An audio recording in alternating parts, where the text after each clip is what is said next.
She inherited an empire. He inherited only ruins and rage. When Miss Charlotte Pembroke stepped into Dunmore Castle, she had no idea the Scottish lord waiting for her knew exactly who she was, what her family had done, and how he would make her pay. A fortune built on blood, a revenge 30 years in the making, and a love that should never have been possible. Subscribe now, because what happens in these Highland mists will break your heart. The wind howled through the glen as her carriage climbed the desolate mountain path, ancient stones rising like tombstones against the grey Scottish sky. The wheels of the carriage groaned against the uneven Highland road, each jolt sending Miss Charlotte Pembroke's gloved hand to grip the leather strap above her head.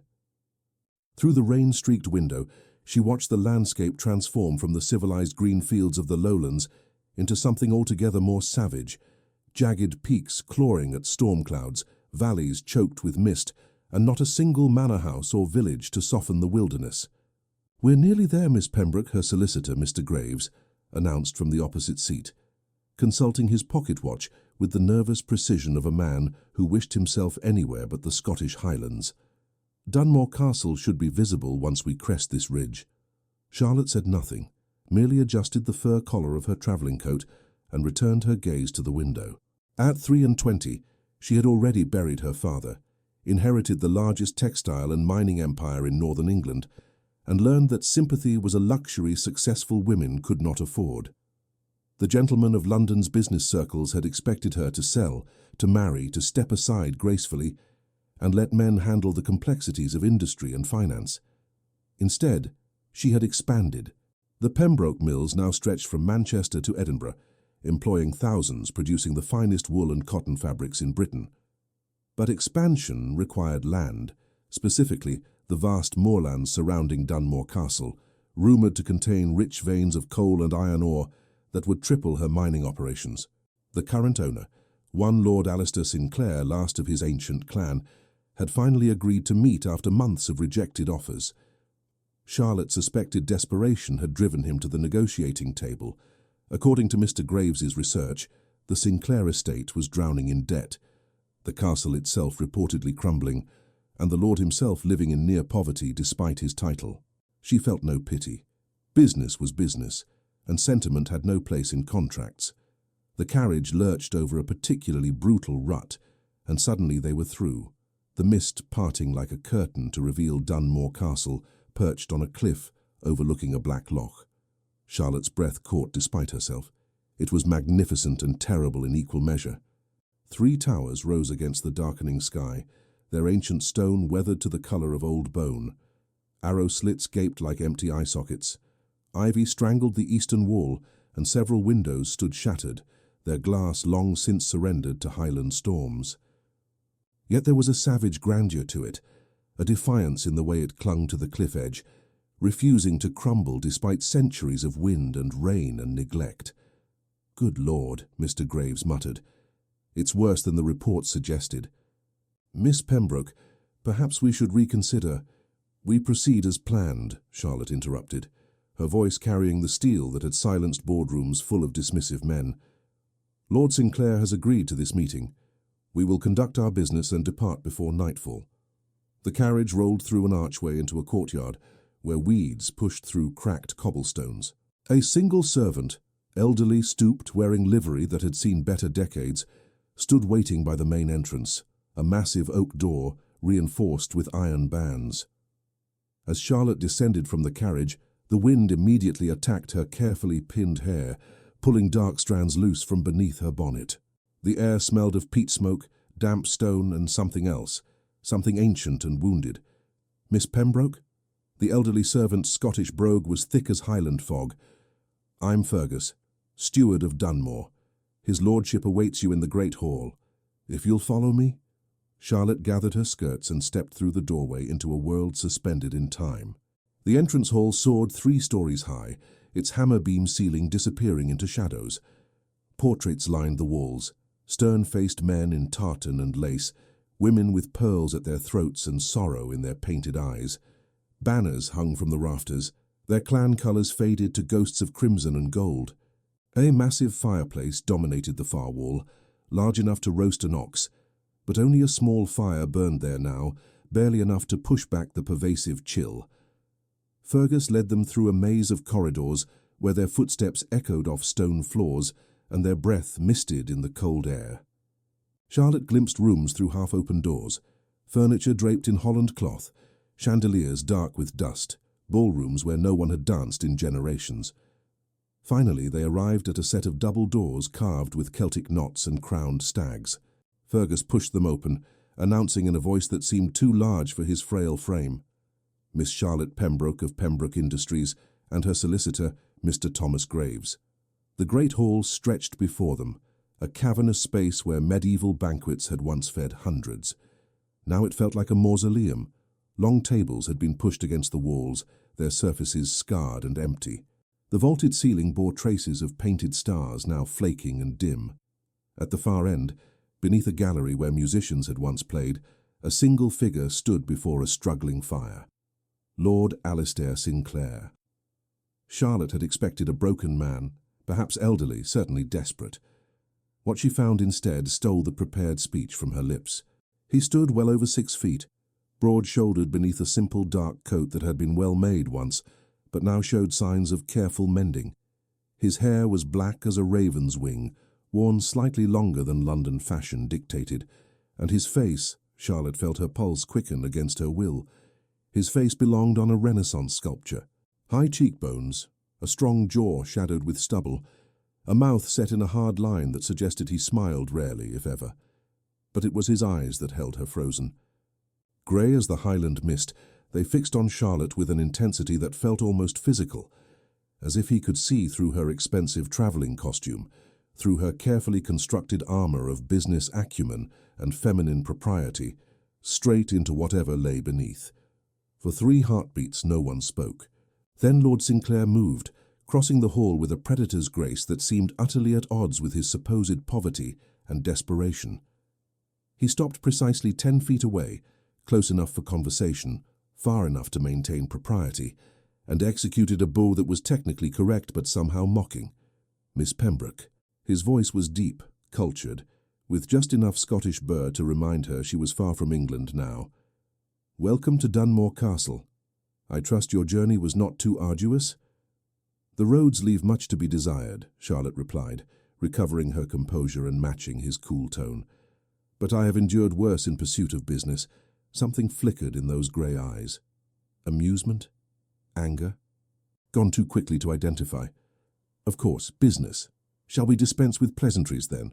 You wish to purchase my lands. I am willing to discuss terms. Shall we proceed to the library? I've had Fergus prepare tea, though I warn you it will be strong and black. We Highlanders have little patience for delicate English sensibilities. It was a subtle insult, delivered with perfect politeness. Charlotte felt a spark of irritation kindle in her chest, but also disturbingly a flicker of interest. She was accustomed to men who either fawned or patronized. Lord Sinclair seemed determined to do neither. Strong tea will suit me perfectly, Lord Sinclair, she said, allowing the faintest edge into her voice. I find delicacy overrated in both beverages and business negotiations. For the first time his mouth curved, not quite a smile but close. Then we shall get along splendidly, Miss Pembroke, or tear each other to pieces. Either way, it should prove memorable. He turned without waiting for a response and strode toward a door hidden in the shadows behind the gallery. Charlotte exchanged a glance with Mr. Graves, who looked as if he wished to protest, then gathered her skirts and followed. The library was smaller than the great hall, but no less impressive. Floor-to-ceiling shelves groaned under the weight of leather-bound volumes, centuries of accumulated knowledge. A desk stood before tall windows that overlooked the loch, now churning dark as ink beneath the rising wind. Maps covered one wall, showing the Sinclair lands in intricate detail. Moors and glens, streams and forests, all the wild beauty Charlotte intended to transform into profitable industry. Lord Sinclair moved to a sideboard where a tea service waited. Simple porcelain, nothing like the fine china Charlotte used in her London townhouse, but clean and carefully arranged. He poured 3 cups with surprising grace for such large hands. Milk?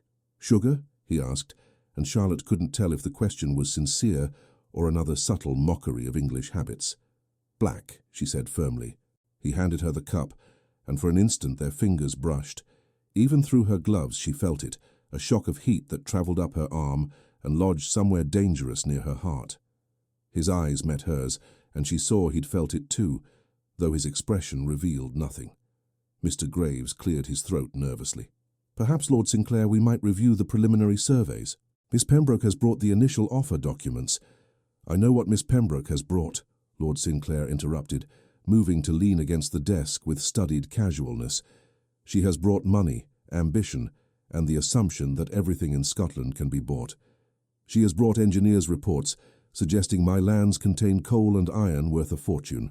She has brought legal documents prepared by clever solicitors in London who believe a desperate Scottish lord will sign anything to escape his debts." Charlotte set her teacup down with deliberate control. "You speak as if these things offend you, Lord Sinclair, yet you agreed to this meeting. If you have no intention of negotiating in good faith—" "I said nothing about good faith, Miss Pembroke." He straightened, and suddenly the library felt smaller, the air heavier. "I simply wish to ensure we understand each other. You see a crumbling castle and failing estates. You see opportunities for profit. You see a man who should be grateful for your interest." He moved closer, and Charlotte forced herself not to step back. "But tell me, Miss Pembroke, what do you know of Dunmore, of the Sinclairs, of the history written in these stones?" "I know what is relevant to business," Charlotte replied, lifting her chin. "Your estate is approximately 40,000 acres. Your debts exceed £30,000. Your tenants have mostly fled to the cities or emigrated to America. The castle requires extensive repairs you cannot afford. The lands are underdeveloped and unprofitable under current management. These are facts, Lord Sinclair, not judgments." "Facts." He smiled then, and it was not pleasant.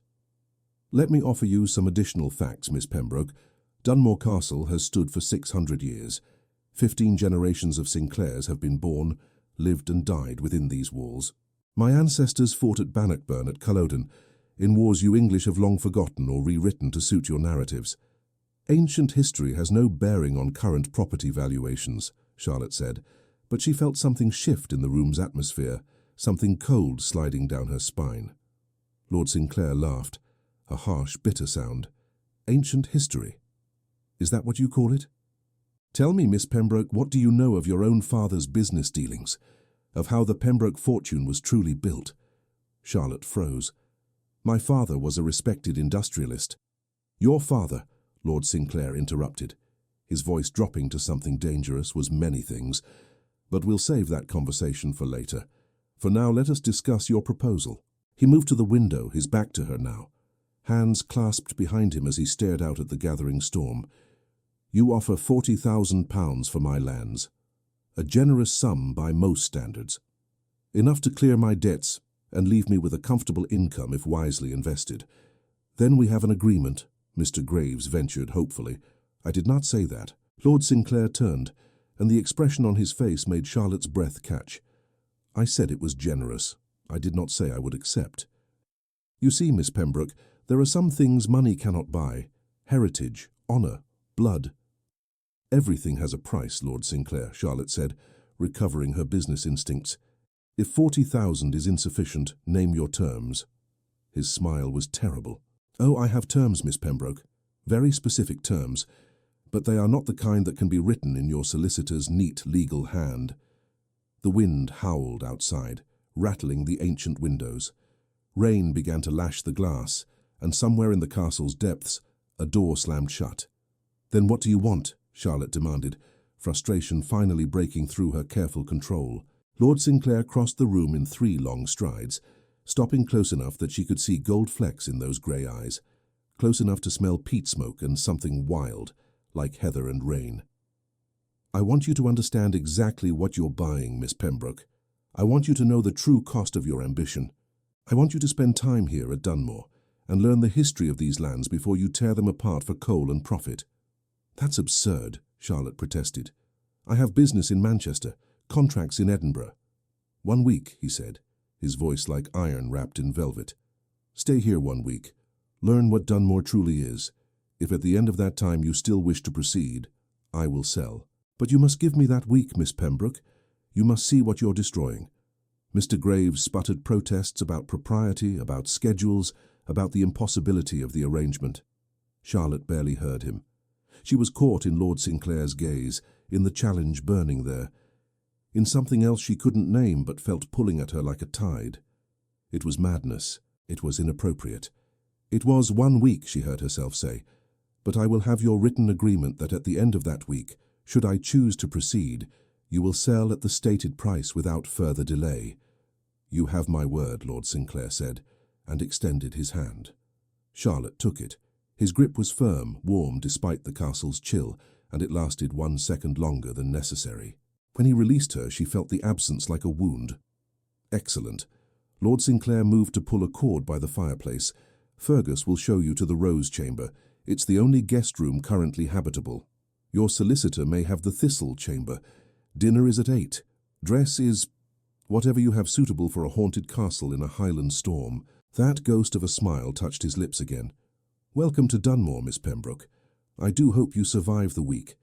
As Fergus appeared to escort them from the library, Charlotte caught Lord Sinclair's reflection in the rain-dark window. He stood perfectly still, watching her leave, and the expression on his face was one she would puzzle over for hours afterward. It looked like triumph. It looked like grief. It looked like the face of a man preparing for war. The Rose Chamber earned its name from the faded wallpaper, once vibrant blooms now dulled to ghosts of pink and cream. Charlotte stood at the window, watching darkness swallow the highlands, as Fergus's wife, a stern woman named Moira, unpacked her trunk with efficient silence. The room was larger than Charlotte's entire childhood home had been before her father's success. A 4-poster bed dominated one wall, its velvet curtains moth-eaten but still imposing. A writing desk sat near the window, its surface scarred by generations of use. A fireplace crackled with fresh-laid peat, filling the air with its distinctive earthy smoke. "Will you be needing anything else, miss?" Moira asked, her accent even thicker than her husband's. "No, thank you. This is quite adequate." Moira's lips pressed into a thin line. Adequate. Aye, that's one word for it. She moved toward the door, then paused. A word of advice, if I may be so bold. Charlotte turned from the window. "Please, leave Dunmore while you still can. There's nothing for you here but sorrow and old ghosts." The older woman's eyes held genuine concern. "Whatever Lord Sinclair promised you, whatever you think you'll gain, it's not worth the price this place demands." Before Charlotte could respond, Moira disappeared into the corridor, her footsteps fading into the castle's vast silence. Charlotte pressed her hands against the cold window glass. Below, the loch churned black as oil, and somewhere a bird cried out, lonely, mournful.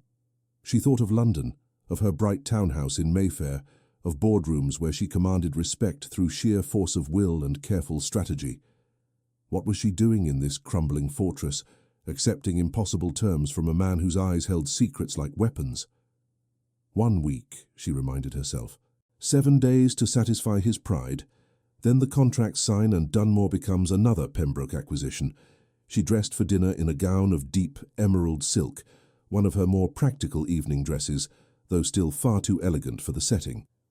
As she descended the main staircase at 8 o'clock precisely, she heard voices echoing from somewhere below.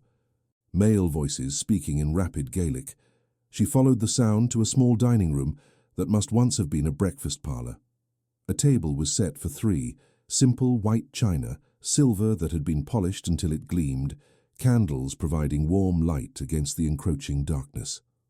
Lord Sinclair stood by the fireplace, speaking with a man Charlotte didn't recognise.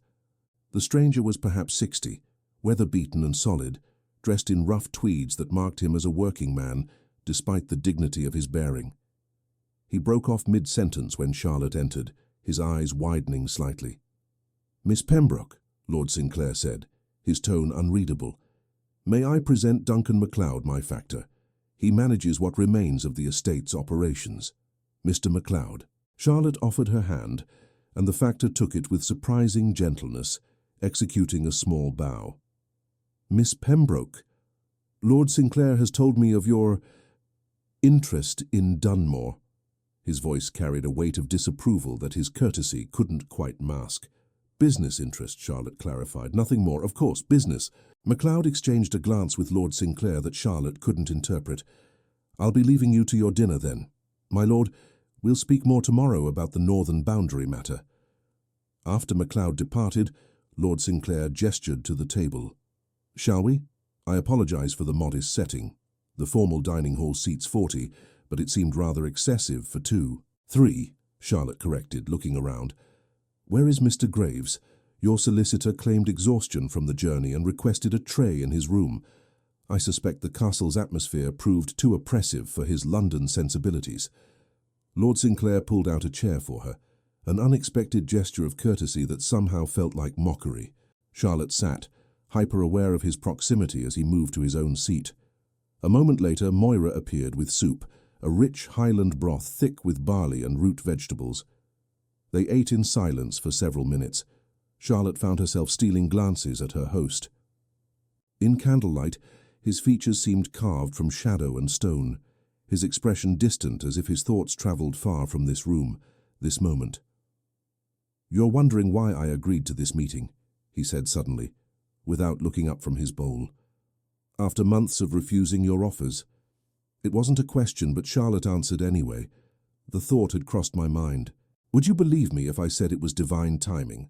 That I received your latest letter on a particularly significant date? I don't believe in divine intervention, Lord Sinclair. Only market forces and human motivation." Now he did look at her, and something flickered in those grey eyes. How very pragmatic. "Tell me, Miss Pembroke, do you believe in anything beyond profit margins and property acquisitions?" Charlotte set down her spoon with deliberate care. "I believe in hard work, in the dignity of employment, in progress and innovation. My mills provide jobs for thousands. My investments build railways and bridges. These are tangible goods, Lord Sinclair. These improve lives." "Do they?" He leaned back, studying her. "The children in your Manchester mills, do their lives improve as they breathe cotton dust 12 hours a day? The miners extracting coal from your pits, does their dignity increase as their lungs blacken?" Heat flushed Charlotte's cheeks. "I maintain the highest standards of any industrialist in England. My workers receive fair wages, regulated hours, fair wages." His laugh was bitter. Regulated hours. Such generous terms for selling one's health, one's youth, one's very life to increase the Pembroke fortune. "You know nothing of my operations," Charlotte said coldly. "And forgive me, Lord Sinclair, but a man living in crumbling splendour, while his own tenants flee to those very factories, you disdain has little ground for moral superiority."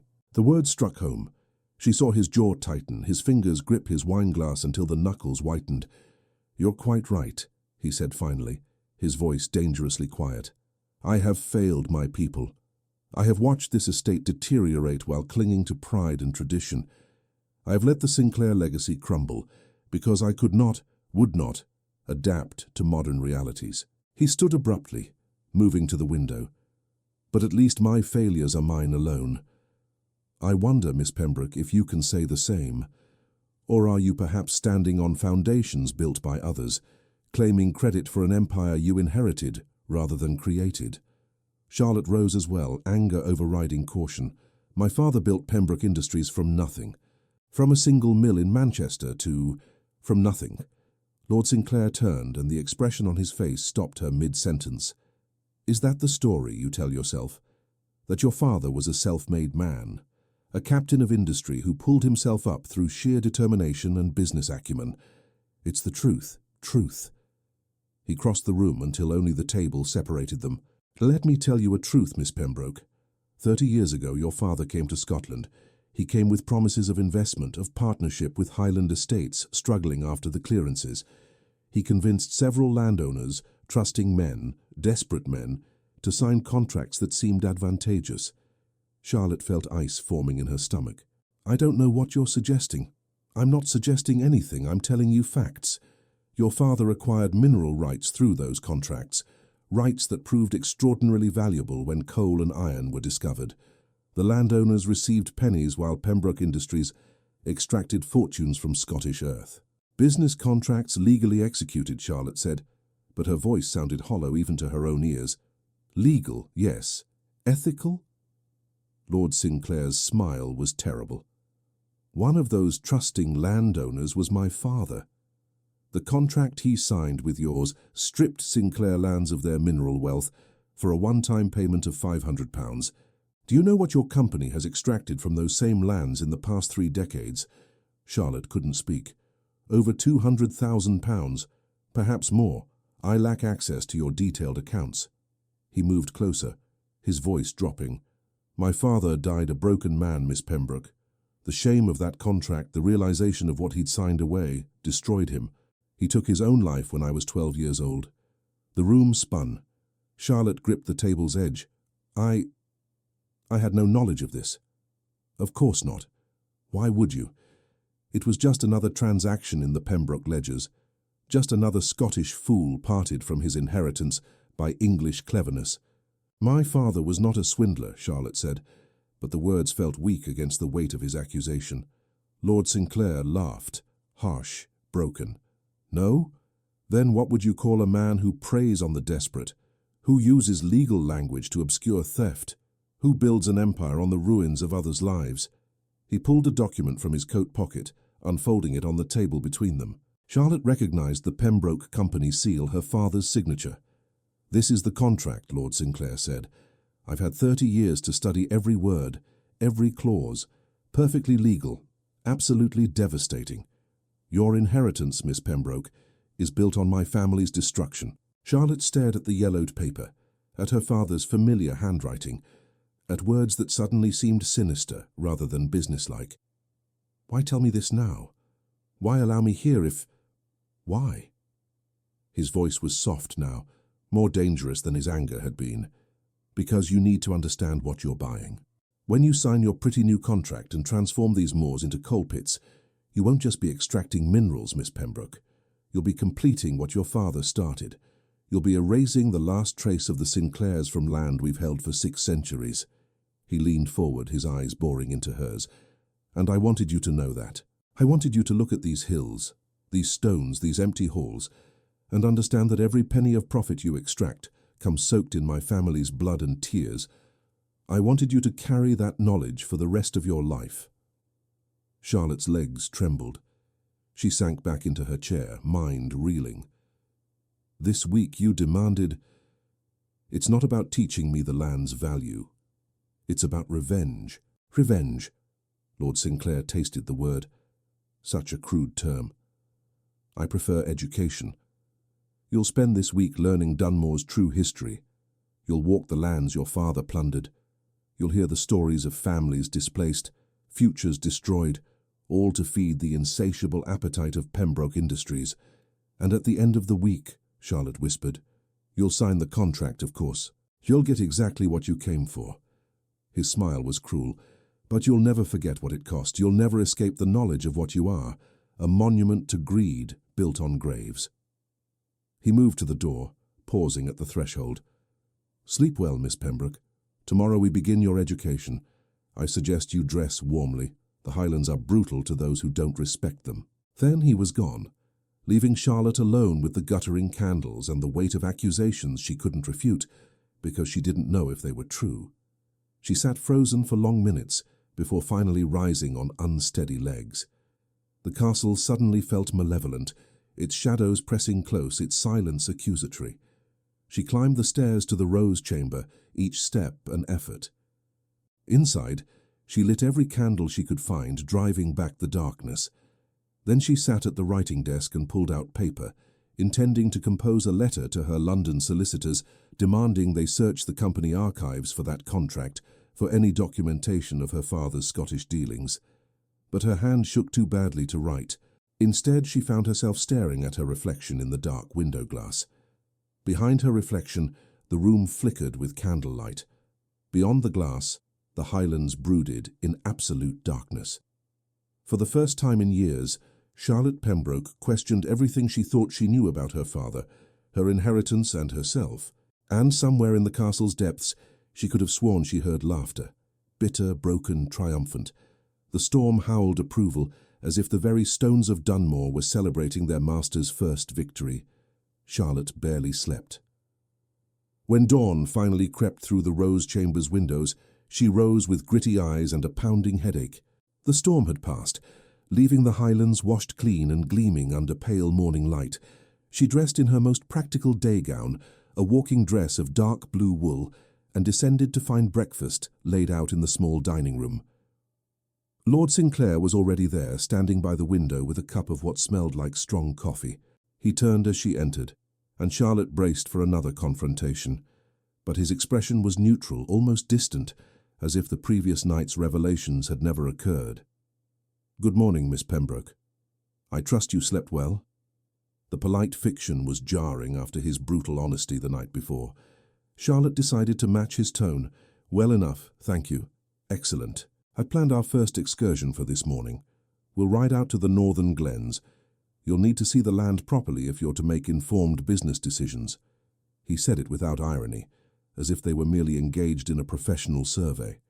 "I'm not certain I brought appropriate riding attire for highland terrain," Charlotte admitted.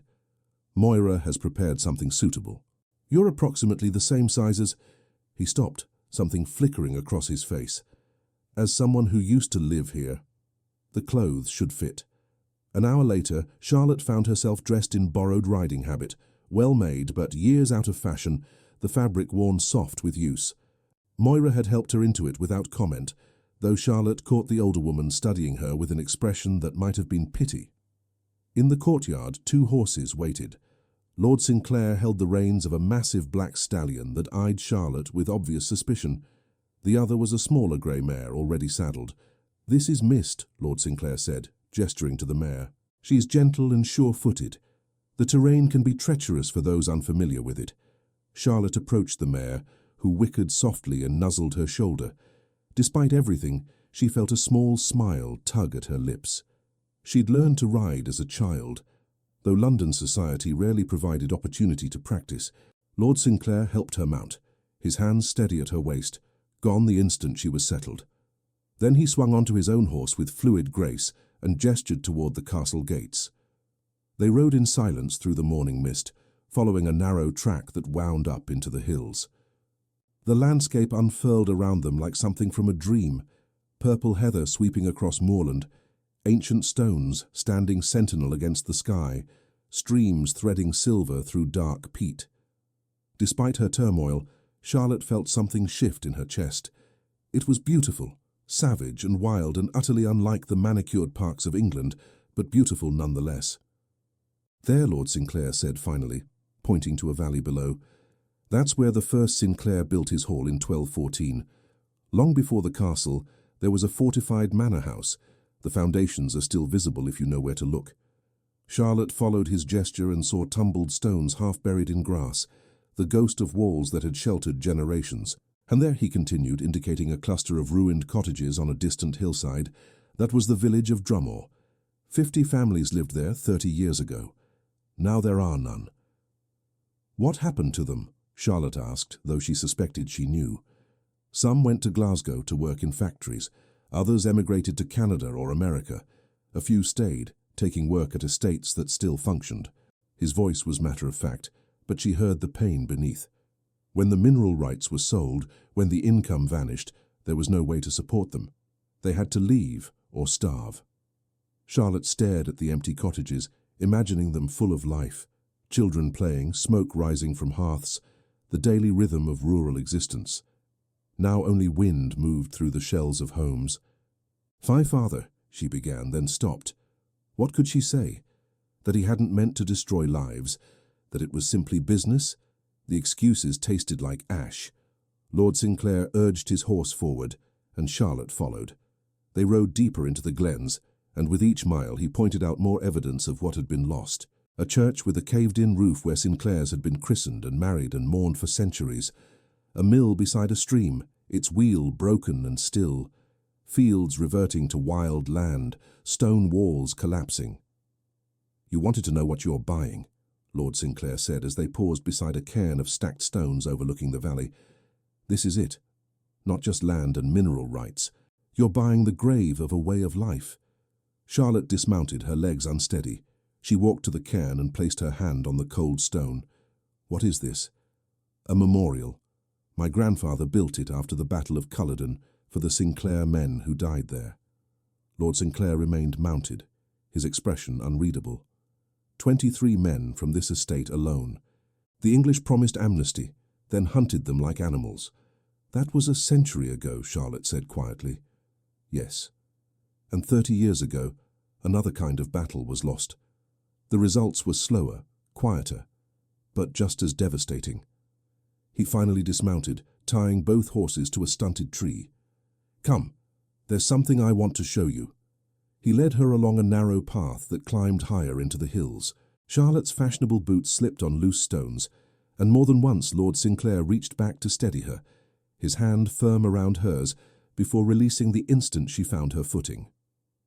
They emerged onto a plateau where wind howled across bare rock.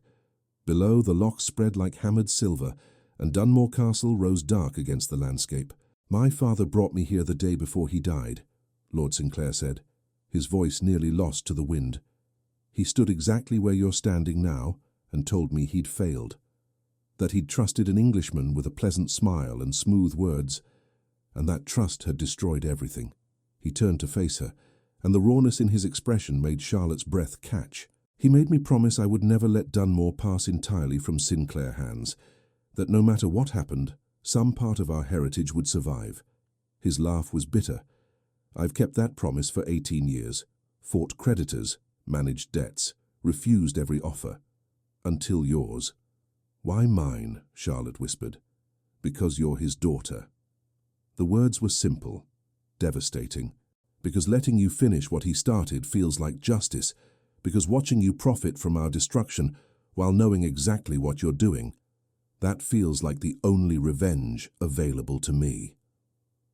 Charlotte wrapped her arms around herself against the wind. You want me to feel guilty. I want you to feel something, Miss Pembroke, anything beyond cold calculation. He stepped closer, and Charlotte became hyper-aware of his proximity, of the intensity in his grey eyes. Do you feel anything when you look at this land? Yes, she admitted, the word torn from somewhere deep.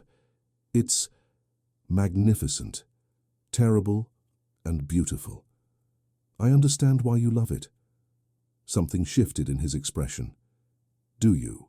Can you really understand what it means to be tied to land like roots to soil, to carry the weight of generations, to know every stone and stream by name? No, Charlotte said honestly. I grew up in Manchester. My world was smoke and factories, not heather and hills. But I understand love, Lord Sinclair, and I understand loss. Your father? He asked, his tone softer now. He died 2 years ago.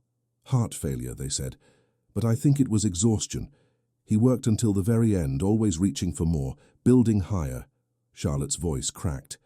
I thought I was honoring his legacy by continuing his work, by expanding what he built. But if what you said is true, if his empire rests on such foundations, she couldn't finish. The thought was too large, too overwhelming. Lord Sinclair stood silent for a long moment, the wind whipping his dark hair. Then, unexpectedly, he spoke in a gentler tone than she'd yet heard from him. He wasn't entirely a villain, I suppose. Men rarely are. Perhaps he believed he was creating opportunities, bringing progress. He paused. But believing something doesn't make it true. Good intentions don't erase harm done. Charlotte nodded, unable to speak past the tightness in her throat. Come, Lord Sinclair said finally. It's nearly midday, and there's more to see before we return to the castle.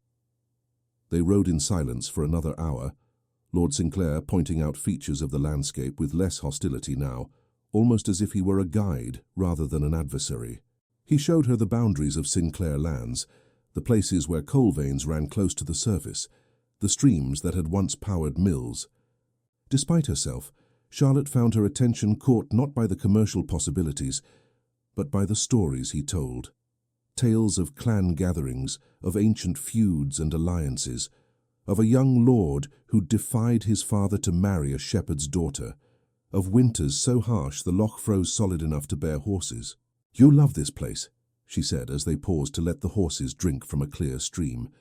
Lord Sinclair looked at her with surprise, as if the observation was obvious.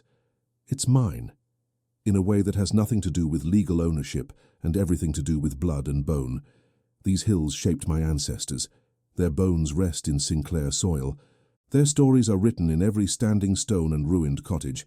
And yet you'll sell it to me, Charlotte said quietly. His expression hardened again. "Because keeping it means watching it die slowly. At least your money will pay the debts. Provide something for the few remaining tenants. At least it ends cleanly rather than dragging out over decades. Is that truly what you want? A clean ending?" Lord Sinclair met her eyes and something electric passed between them. Recognition, perhaps, or understanding, or something more dangerous that neither wanted to name.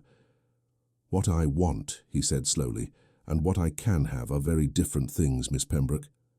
Before Charlotte could respond, the sound of hoofbeats echoed across the moor. They both turned to see Duncan MacLeod riding toward them at speed, his weathered face creased with concern. "My lord," he called as he drew near, "forgive the interruption, but there's urgent news from the village. The factor from Lord Ashford's estate has been asking questions about the sale. Someone's told him about Miss Pembroke's visit." Lord Sinclair's expression darkened. "Ashford? Of course." He looked at Charlotte. "Lord Ashford holds the estate to the south. He's been circling Dunmore like a vulture for years, waiting for me to collapse entirely so he can acquire the lands for nothing. If he learns of our arrangement," MacLeod continued, "he may try to interfere, legal challenges, pressure on creditors." Charlotte felt anger kindle in her chest. "If Lord Sinclair and I reach an agreement, no third party has standing to contest it." "You don't know Ashford," Lord Sinclair said grimly. "He's ruthless and well-connected. If he suspects I'm about to sell to you rather than default to his benefit—" He didn't finish the thought. "Then we should return to the castle and have my solicitor review the legal protections," Charlotte said firmly. "Whatever else may stand between us, Lord Sinclair, I don't conduct business through intimidation or interference. If you choose to sell to me, that contract will be ironclad." Lord Sinclair stared at her for a long moment, something unreadable in his expression. Then he nodded once, sharp and decisive. "Very well, MacLeod, ride ahead and inform Mr. Graves we'll need his services this afternoon. Miss Pembroke and I will follow shortly."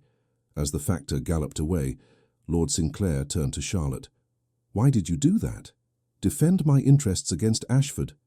It would serve you better to let him create complications, drive down the price." Charlotte mounted her horse before answering, needing the height and distance to say what she was thinking.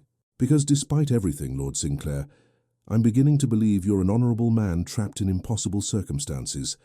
And while I may be many things, ambitious, calculating, perhaps even complicit in my father's sins, I'm not a vulture.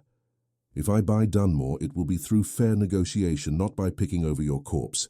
For the first time since they'd met, Lord Sinclair smiled. A real smile, small and surprised and genuine. "You're full of contradictions, Miss Pembroke. As are you, Lord Sinclair."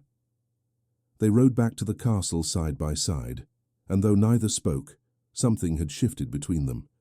The hostility remained, but underneath it, fragile as new ice, was something else.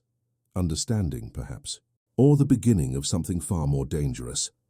As Dunmore Castle came into view, its ancient stones glowing in the afternoon sun, Charlotte felt her carefully constructed certainties crumbling like those abandoned cottages on the moor. She'd come here for land and profit. She was beginning to fear she might leave with something far more costly. The afternoon passed in a flurry of legal consultations. Mr. Graves spread documents across the library desk, while Charlotte and Lord Sinclair reviewed clauses designed to protect the sale from external interference. The solicitor worked with nervous efficiency, clearly uncomfortable with both the castle's atmosphere and the tension crackling between his client and the Scottish lord. By evening, they'd drafted protections that satisfied even Graves's cautious nature. As the solicitor gathered his papers, Lord Sinclair stood abruptly. "There's one more thing you should see, Miss Pembroke, before we proceed further." His voice carried a strange quality, resignation mixed with something darker, something I should have shown you from the beginning. Charlotte felt unease prickle down her spine. "What is it? Follow me." He led her through corridors she hadn't yet explored, deeper into the castle's oldest sections. The air grew colder, damper. Torches in iron sconces provided flickering light that made shadows dance across stone walls carved with Celtic symbols, worn smooth by centuries. They descended a spiral staircase into what must have been the original keep. At the bottom, Lord Sinclair produced an ancient iron key and unlocked a heavy oak door reinforced with bands of black metal. The Sinclair family archive, he said, pushing the door open. 600 years of records, letters, contracts, and histories. Everything that matters to my bloodline is preserved here. The chamber beyond was surprisingly dry, its walls lined with shelves holding leather-bound volumes, metal boxes, rolled documents, sealed with wax. Lord Sinclair lit several oil lamps, their warm glow revealing a space that felt more like a shrine than a storage room. He moved to a specific shelf and withdrew a wooden box, setting it on a central table with reverent care. His hands trembled slightly as he opened it. "I told you my father died when I was 12, he said quietly. "I told you it was because of the contract with yours. What I didn't tell you was that I found him." Charlotte's breath caught. He was in this room. He'd come down here with a bottle of whiskey and a pistol. Lord Sinclair's voice was eerily calm, as if he'd told this story so many times in his mind that emotion had leached from it. He'd spread out all the family documents, birth records, marriage certificates, deeds going back to the 13th century, as if he wanted to be surrounded by proof of what the Sinclairs had been before he destroyed us. He pulled items from the box one by one. A letter written in shaky handwriting. A pistol, cleaned and oiled but clearly old. A miniature portrait of a dark-haired man with eyes like Lord Sinclair's. He left a letter. For me. Explaining everything. Lord Sinclair unfolded yellowed paper with infinite care. "Would you like to hear what your father's business partner wrote to his 12-year-old son?" Charlotte wanted to refuse, to flee this cold chamber and its ghosts, but she forced herself to nod. Lord Sinclair's voice was hollow as he read, "My dearest Alistair, by the time you read this, I will be gone, and you will be the last Sinclair of Dunmore. I cannot bear to watch what I have done to our legacy, to our people, to your future. I believed I was securing our fortune when I signed that contract. Edward Pembroke seemed a gentleman, his terms generous. Only after did I understand the clever words that stripped us of mineral rights worth a fortune. Only after did I realize I had sold your birthright for a fraction of its value. I am a fool and a failure. The shame is more than I can bear. But you, my son, are clever and strong. You will survive this. You will find a way to reclaim what I have lost, or at least to ensure the Sinclair name endures. Do not let our line die. Do not let Dunmore fall entirely into English hands. Promise me this, Alistair. Promise me you will fight. Your loving father who failed you utterly, Robert Sinclair, Lord Dunmore." Silence filled the chamber like water rising. Charlotte felt tears burning her eyes, her throat so tight she could barely breathe. "I kept my promise," Lord Sinclair said, carefully refolding the letter. "I've fought for 18 years, sold family treasures piece by piece, dismissed servants I'd known since childhood. Let the castle crumble around me rather than surrender Dunmore to foreclosure or English buyers." He looked at Charlotte, and the pain in his eyes was devastating. "Until you, Edward Pembroke's daughter, coming here with your money and your contracts, offering to complete what your father started." His laugh was broken. The symmetry was irresistible, tragic, and perfect. Charlotte's voice came out as a whisper. "You've wanted me to feel what you felt. That day you found him, yes, sir. The admission was stark. I wanted you to understand the weight of what you're buying. Not just land, souls, Miss Pembroke. Lives destroyed, futures stolen. A 12-year-old boy finding his father's body and understanding that English gold and legal cleverness had killed him as surely as that pistol." "My father?" Charlotte started, then stopped. What defense could she offer? She moved to the table, her hands shaking as she picked up the miniature portrait. The man looked so much like his son, the same strong features, the same proud bearing. But there was a gentleness in the painted eyes that Lord Sinclair's rarely showed. "He looks kind," she said softly. He was. Too kind. Too trusting. Lord Sinclair took the portrait from her hands, his fingers brushing hers. He believed in honor and good faith. "Your father exploited those beliefs." Charlotte felt something crack inside her chest. "I need to know the truth, the complete truth. Not assumptions or interpretations. Actual facts about what my father did." Lord Sinclair studied her for a long moment, then nodded. "Very well." He moved to another shelf and withdrew a leather portfolio, setting it beside the wooden box. Inside were documents Charlotte recognized. Pembroke Industries letterhead, her father's distinctive handwriting, legal contracts bearing both Sinclair and Pembroke seals.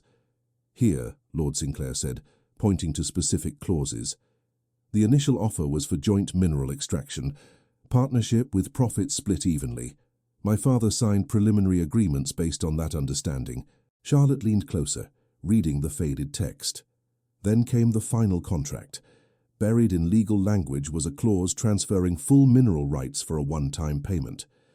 My father, not understanding the technical terms, believed he was signing the partnership agreement. Only months later, when Pembroke surveyors arrived to begin extraction, did he realize what had actually been signed. But he had legal counsel, Charlotte asked desperately. Surely someone reviewed our family solicitor was 70 years old and specialized in inheritance law, not mineral contracts. Your father recommended a colleague to review the technical aspects. That colleague worked for Pembroke Industries, the room spun. Charlotte gripped the table edge. That's fraud. Technically legal fraud. Your father never lied outright. He simply failed to correct my father's misunderstandings.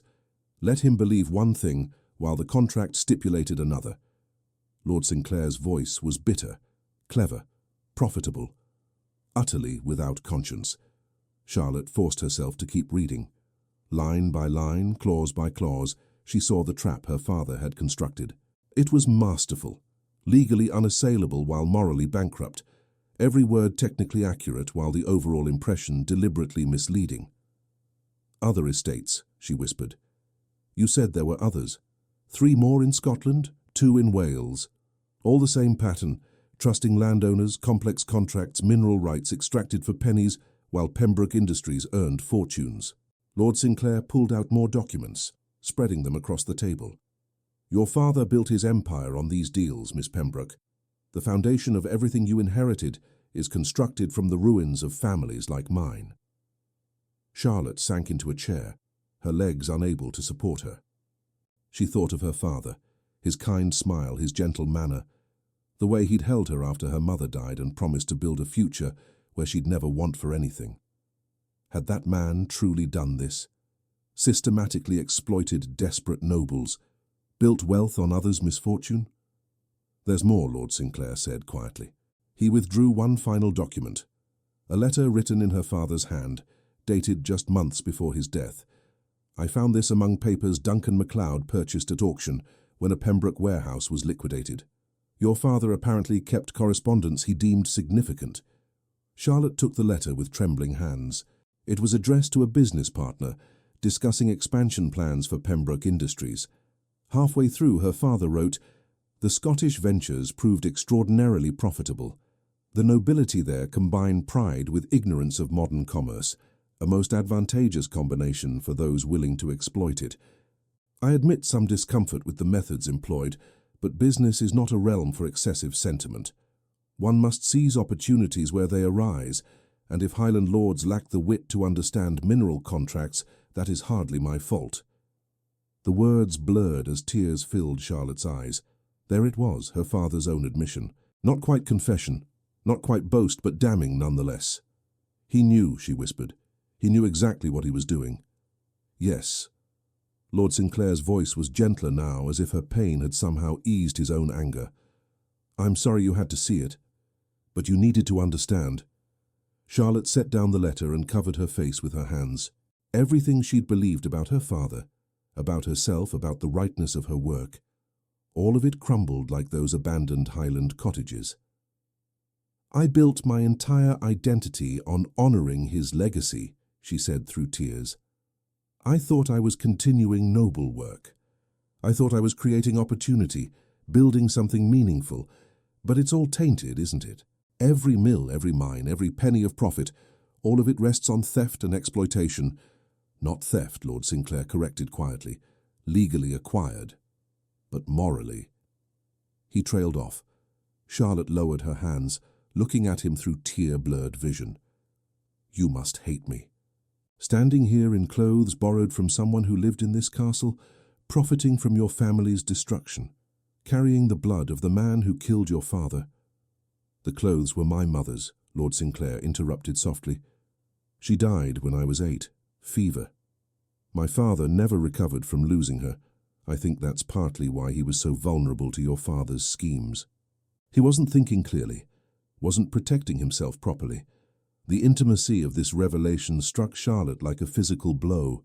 She was wearing his dead mother's riding habit, standing in the archive where his father had taken his life, surrounded by the wreckage of everything his family had been. "I should go," she said, standing abruptly. "Leave Dunmore. Cancel the contract. I can't be part of this. I can't complete what my father started." Lord Sinclair caught her arm as she moved toward the door. "And then what?" "The debts remain. Ashford circles closer. Within months, Dunmore will be auctioned to whoever bids highest, and I'll have no control over its fate. But at least it won't be me. At least you won't have to sell to a Pembroke." Charlotte. He'd never used her Christian name before. The sound of it in his Highland accent made her heart stutter. "Look at me." She forced herself to meet his eyes. "I brought you down here to hurt you," he admitted, "to make you carry the weight I've carried. But seeing your pain, watching you grapple with truths about your father," he paused, something vulnerable crossing his features. "You're not him. You didn't know. You believed you were doing right." "Ignorance doesn't excuse—" "No," he agreed, "but it matters. Your father acted with full knowledge. You acted in good faith. There's a difference." Charlotte shook her head. "I don't see how that changes anything. The harm is still done. The profits still exist. I'm still the beneficiary of his crimes." Lord Sinclair's hand remained on her arm, his thumb unconsciously tracing small circles on the fabric of his mother's sleeve. "What would you do if you could change it?" "I don't know," Charlotte whispered. "Give it back. But to whom? The families are scattered, the contracts legally binding. I can't undo 30 years of—" She stopped as an idea struck her. Lord Sinclair saw the shift in her expression. "What?" "The contract we're negotiating for Dunmore, we could restructure it." Charlotte's mind raced, grasping at possibilities. Not a simple purchase, but a partnership. Genuine partnership, with you retaining partial ownership, mineral profits shared rather than extracted entirely. "I need funds immediately to satisfy creditors," Lord Sinclair reminded her. "Partial future profits won't save Dunmore today. Then a large upfront payment for partial rights, with ongoing revenue sharing that gives you sustainable income.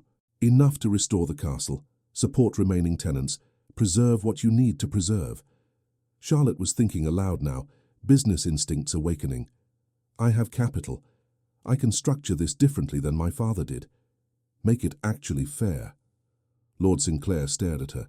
"Why would you do that? It costs you profit because it's right."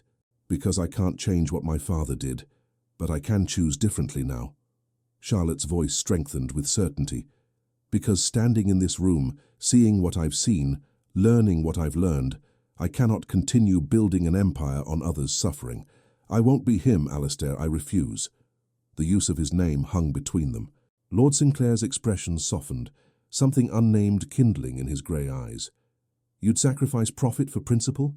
Risk your investors' displeasure, your company's growth?" "Yes." Charlotte met his gaze steadily. "Some things matter more than money. I'm only just beginning to understand that." For a long moment, they stood frozen in the lamplight, surrounded by 600 years of Sinclair history and the ghosts of both their fathers' failures.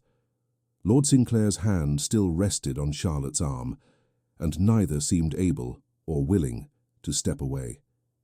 "Charlotte," he said again, her name a question and an answer and a prayer all at once. She didn't know who moved first. Perhaps they moved together, drawn by forces neither could name or resist. But suddenly his hands were framing her face, and hers were clutching his coat, and their lips met in a kiss that tasted of salt tears and Highland rain and desperate, impossible hope. It was madness. It was betrayal of everything they'd been to each other, adversaries, victim and villain's heir, seller and buyer of sacred ground. It violated every rule of propriety, every business protocol, every rational consideration. And it felt like the only true thing in a world constructed of lies.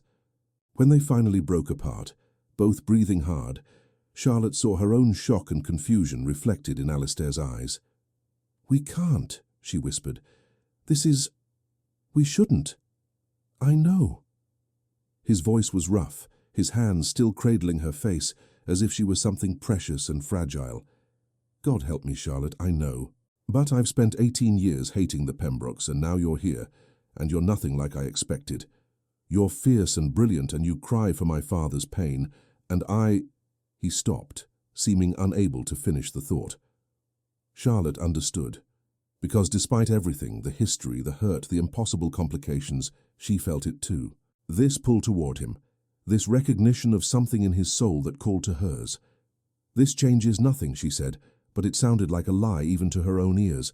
Tomorrow we'll still have contracts to negotiate, debts to settle, practical matters to— He kissed her again, softer this time, almost reverent. When he pulled back, his smile was sad. You're right. Tomorrow, reality returns. Tonight, just for tonight, let us have this one moment of madness before duty reclaims us both.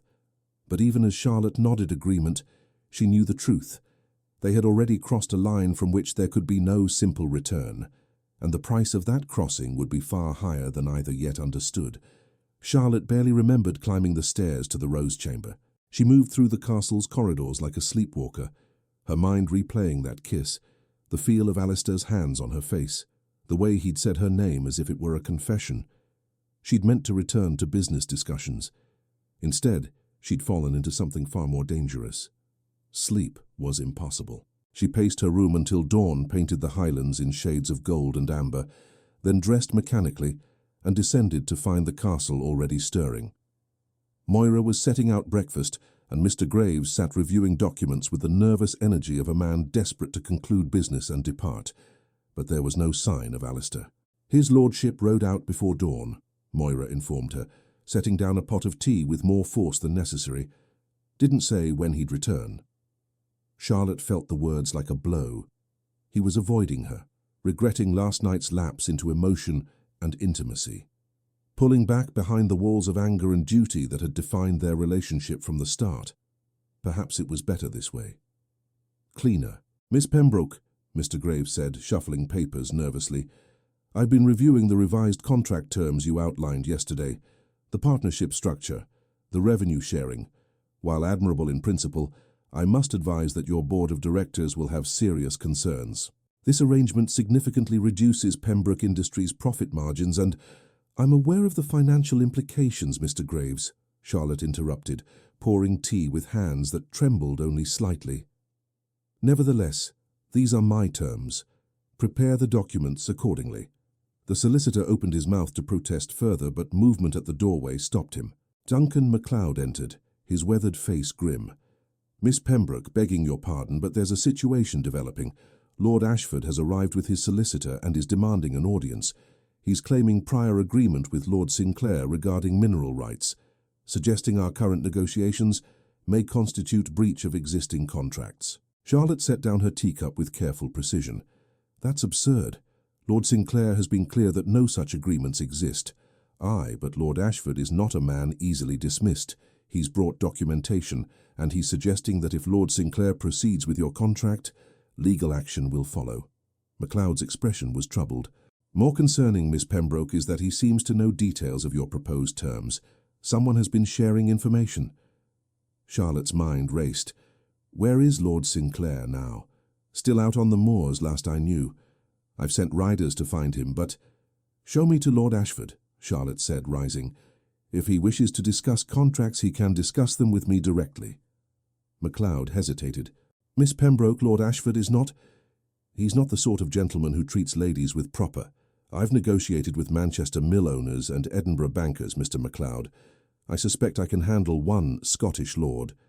Charlotte's voice carried steel. Take me to him. She found Lord Ashford in the small drawing room, a corpulent man in his 50s with cold eyes and an air of barely concealed contempt. His solicitor stood beside him, a thin man with ink-stained fingers and a nervous disposition. Miss Pembroke, Ashford said without rising, his tone dripping condescension. How delightful to finally meet the English heiress, who's been causing such a stir in our quiet highlands. Charlotte remained standing, refusing the subtle power play of sitting while he loomed. Lord Ashford. I understand you have concerns about my business with Lord Sinclair. Concerns? His laugh was unpleasant. I have documented agreements, Miss Pembroke, signed contracts that give me first right of refusal on any Dunmore mineral extraction. If Sinclair attempts to sell to you, he'll be in breach, and I will pursue legal remedies that will tie up these lands for years. You'll get nothing but expensive litigation. May I see these documents? Charlotte extended her hand. Ashford nodded to his solicitor, who produced a folder.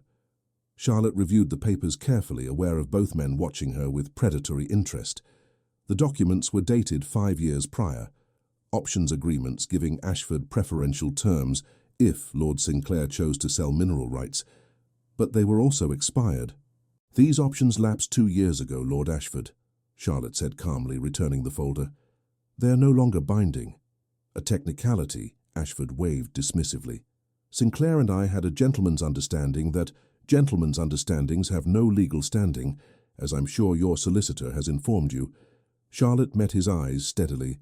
If you have no current, valid contracts, then you have no basis to interfere with negotiations between Lord Sinclair and myself. Ashford's face reddened. Listen here, you presumptuous little— Choose your next words carefully, Lord Ashford. A new voice interrupted from the doorway. Charlotte turned to see Alistair standing there, still in riding clothes, his dark hair windswept and his eyes dangerous. He moved into the room with controlled fury, positioning himself subtly between Charlotte and Ashford. Miss Pembroke is my invited guest, Alistair said, his voice soft but deadly, and she is correct. Your options expired years ago because you refused to meet the terms I specified. You have no claim on Dunmore mineral rights, no standing to contest my current negotiations, and approximately 30 seconds to remove yourself from my home before I have MacLeod escort you out. Sinclair, you're making a terrible mistake, Ashford blustered, though he was already moving toward the door. This woman represents everything that's destroyed the Highlands. English money, industrial greed, disregard for tradition. And what do you represent, Ashford? Alistair's voice cut like a blade. You've spent years waiting for me to fail completely so you could scavenge Dunmore for pennies. At least Miss Pembroke offers fair terms and honest dealing. Fair terms? Ashford laughed harshly. She's a Pembroke, you fool. Her father destroyed half the noble families in Scotland with his fair terms. She'll do the same to you, and you're too blinded by— He stopped, his eyes narrowing as he looked between Charlotte and Alistair. Ah, I see. She's gotten to you in other ways, hasn't she? How thoroughly Pembroke of her. Alistair moved so fast, Charlotte barely registered it. One moment Ashford was sneering, the next Alistair had him by the collar, backed against the wall. Out, Alistair said, each word deliberate. Before I forget myself entirely, Ashford's solicitor was already fleeing. Ashford himself managed a strangled, "You'll regret this, Sinclair," before following his man out the door. Silence filled the drawing room after their departure. Alistair remained facing the wall, his shoulders rigid with barely controlled emotion. "Thank you," Charlotte said quietly, "though I was handling it." "I know." Alistair turned, and the look in his eyes made her breath catch. "I've no doubt you could eviscerate him verbally without assistance, but hearing him speak to you that way imply—" He stopped, jaw clenched. "Alistair, I stayed away this morning because I thought distance would help, that I could return to hating you, or at least to maintaining proper business boundaries." His laugh was hollow. Clearly that plan has failed spectacularly. Charlotte stepped closer, drawn despite every rational warning screaming in her mind. "What are we doing? This is madness. I'm here to buy your land. You brought me here for revenge. We have every reason to remain adversaries and none to fall in love," Alistair finished softly. "You're right. It makes no sense. It's a betrayal of everything I've sworn, everything I've fought for. And yet—" The door burst open. MacLeod stood there, his face ashen. "My lord, riders are coming from the south. 12 men, maybe more. And they're armed." Alistair's expression went cold. "Ashford? I don't think so, my lord. These look like officials. Constables, perhaps, or worse." Charlotte felt ice flood her veins. "What could—" "Creditors," Alistair said grimly. "Ashford must have alerted them that I'm negotiating a sale. They're coming to secure their claims before I can complete any transaction." He turned to MacLeod. "How much time?" 20 minutes, perhaps less." Alistair looked at Charlotte, something desperate in his eyes. If they arrive before we've signed a contract, they can freeze all my assets, tie up the property in legal proceedings. The sale to you becomes impossible. Dunmore will go to auction and Ashford will acquire it for a fraction of its value. Then we sign now, Charlotte said immediately. Mr. Graves, where are the documents? Miss Pembroke, the revised terms aren't fully drafted, Graves protested. The partnership structure requires complex legal language. Then we sign the original purchase agreement now and execute an amendment later specifying the partnership terms. Charlotte was already moving toward the library. Can that work legally? Technically, yes, but no buts, Mr. Graves. Prepare the documents. We have 15 minutes. What followed was a blur of frantic activity. Graves spread papers across the library desk while MacLeod stationed men at the castle gates to slow the approaching riders. Charlotte and Alistair stood side by side, reading clauses with desperate speed.